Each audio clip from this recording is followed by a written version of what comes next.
हुजूर रव्वा के हवाले से एक नज़्म पेश करता हूँ कि इरफान की बारिश होती थी दिन रात हमारे रव्वा में। एक मर्द मुजाहिद रहता था दरिया के किनारे रव्वा में। बहलाते हैं सहलाते हैं एक नशा सा दे जाते हैं, वो दिन जो दिसंबर के हमने मिलजुल के गुजारे रव्वा में। जब माह दिसंबर आता है फिर एक तमन्ना जागती है, ऐ काश वो फ़ौजों का मालिक फ़ौजों को उतारे रव्वा में। और हुजूर फैज़ान है तेरा चारों तरफ, परवाज़ है मशरिक़ मग़रिब में।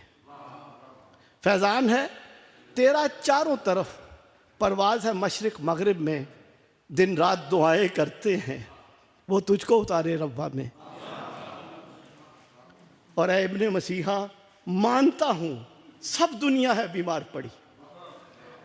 ऐ इब्ने मसीहा मानता हूँ सब दुनिया है बीमार पड़ी, पर राह तुम्हारी तकते हैं हम दर्द के मारे रब्बा में।